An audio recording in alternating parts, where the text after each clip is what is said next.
Welcome to a Sunday session with Summer. I am going to keep it pretty light today and just move on from my last little thought on being a 9-year-old trying to do gymnastics and being introduced to elite gymnastics in particular. So I thought I'd share a funny little, I guess, kind of exciting, successful story of the first time that I made the national team.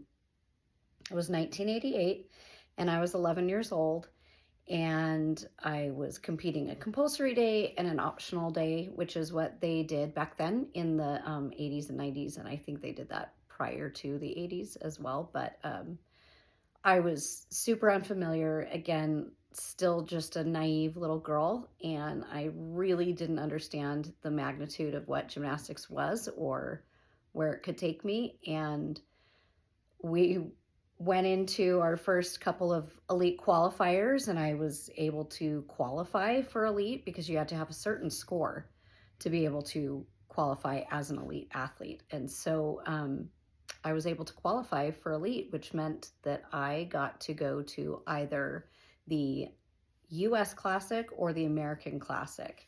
And I had made it in the later half of the season, which elite gymnastics is year-round. That first classic was held in, I think, November at the time, and then the US Classic was held in the following, like, springtime after state meets and stuff like that. And so I had qualified, I think, in January or February of that year, a fresh 11-year-old, and I was like, oh, great. Okay, we get to go to nationals. I don't know what that means, but that's pretty cool. So it was just me and my two coaches. My parents were not able to go. At the time, my mother had cancer and had been in and out of treatments and doing all of that, and she was unable to go. We also were struggling financially because of the treatments that she had been having. And so, and even back then, like, it's so different now. Like, we traveled with our team. Our parents didn't go. If they did, it was like, oh, weird. My parents are here at this away meet. So it kind of was living in a different world, definitely a different time.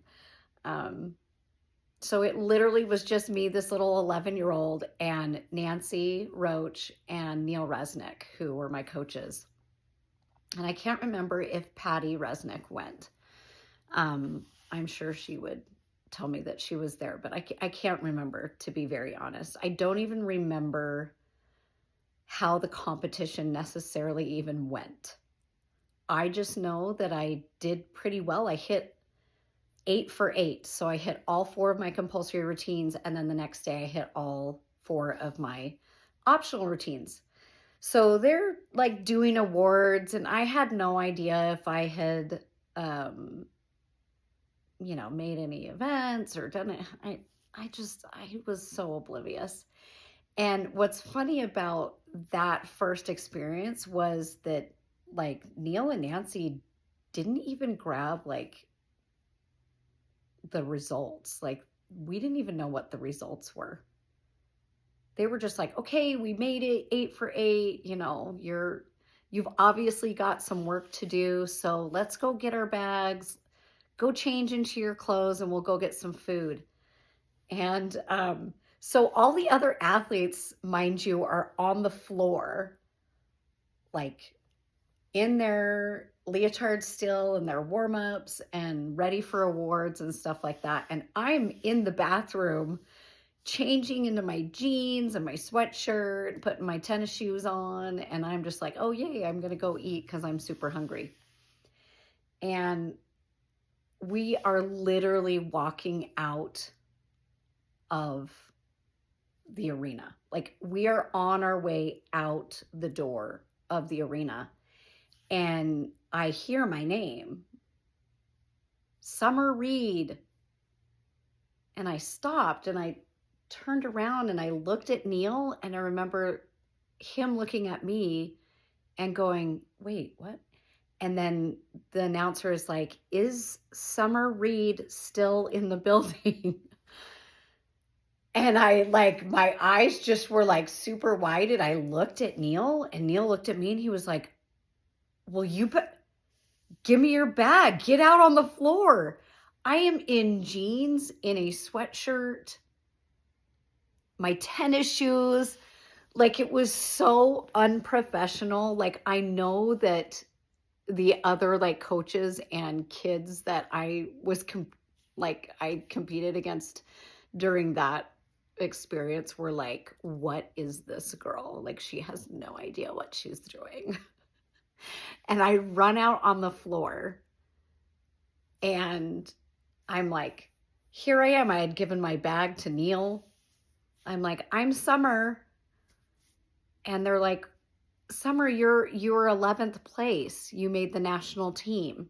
Here's your award. And they immediately hand me my medal, and I'm standing on the floor in this line of all these little girls. And I think, if I remember correctly, like Carrie Strug and Shannon Miller, we all competed against each other from that time on, but they were on the floor. I know Carrie was. Carrie and I had known each other since we were like 9 years old. And these are like future Olympians here. Shannon Miller went to 2 different Olympics, and Carrie Strug was in the 96 Olympics. And so they're all like in this perfect formed line and, waving, and I'm like just this totally oblivious little girl on the floor.